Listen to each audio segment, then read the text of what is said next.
Hey guys, real quick, I'm going to do a very rapid video talking about the Etsy Star seller thing that they just released today.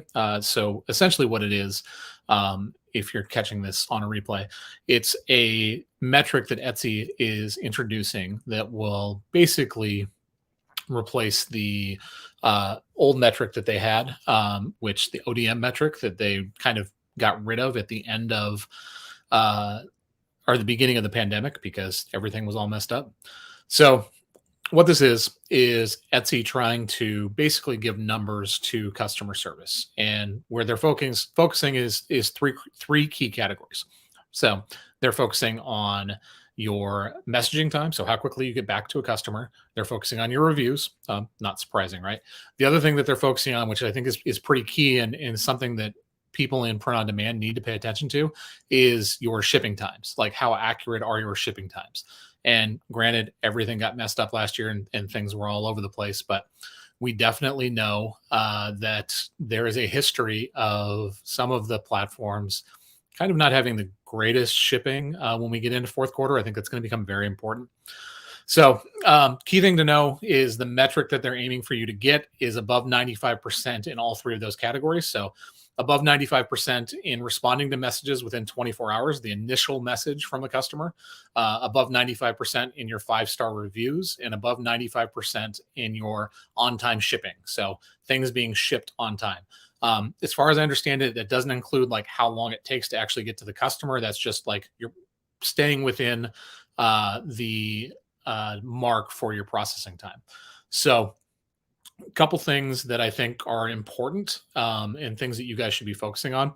The messaging thing, like it's kind of a pain in the ass in the sense that like it means you're going to have to pay a little bit more attention to Etsy, which for small sellers and small shops, it's kind of annoying on the weekend, especially if you take the time to set up an away message or something like that, and you're not going to be in the shop.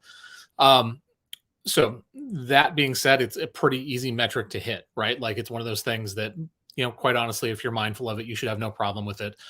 Check the store and set it up regularly. So, every day you're checking around the same time.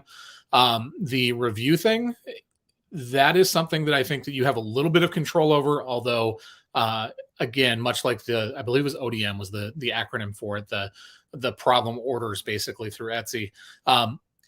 The annoying thing to me about this is it is from a finite window. So like it seems to be taking it from a 2-month period, and then it's going to be a rolling 2-month period. So instead of taking the lifetime history of your shop, in our case, all of our shops are 5 stars, like by a very wide margin.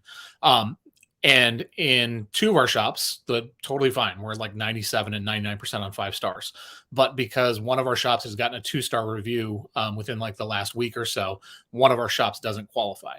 I'm like, we have 2,500 reviews in this shop, and like way past 5 stars. So that's something that's kind of annoying. So I think one of the things that you may want to consider doing is, once an item ships a couple days afterwards, sending out a follow-up message to those customers and encouraging them to leave feedback, right? So like encouraging them to leave you a review, because what we've noticed when we did that in the past is it definitely picked up our review rate. So we went from, on average, about 9% of our orders were getting reviews, to like well north of 15 to 16% were getting reviews when we were sending out messages to remind people of that. And then the other side of it is too, on the shipping side of things. I would assume most people are probably in pretty good shape right now, because when we're in summer, slower retail season, it's going to be quite a bit easier for PODs to be able to get things out on time. But maybe plan on, as you approach Q4, building in some basically some window for yourself, like some cushion, to make sure that you don't exceed whatever the shipping parameters are if Printful or Printify or whoever you're using as a producer falls behind in their orders. So I don't think it's something like sky is falling, and I don't think it's the worst thing ever. I understand why Etsy is doing it. I do think that it is one of those things that if you comply, if you stick with it, having that badge on your store is probably worth a decent amount in terms of conversion rate. It's going to help your conversions having it versus not having it. And so again, I wish Etsy would give us some tools that will allow us to be a little bit better about this stuff, allow us to automate like messaging and things like that. But it is what it is. So go to your shop, check it out. Like you'll see it highlighted on the side of the dashboard. Basically, it says new star seller thing, and you can read about it. The important thing, I think, is start being mindful about how you can make sure to take care of some of these things and easily knock them down. And if you haven't necessarily been keeping up with whatever their metrics are, start today, because they're going to start rolling it out in September. So anyways, quick video. That's all I got, guys. Hope you guys are all doing well. If you haven't signed up yet, our newsletter gets rolled out every single week. I dropped one on conversion rate yesterday. It's thetrunkstudio.com. You can sign up for it there. And I hope you guys are all doing well. If you have any questions or comments, please leave them. I will try to do my best to come back and answer them throughout the day.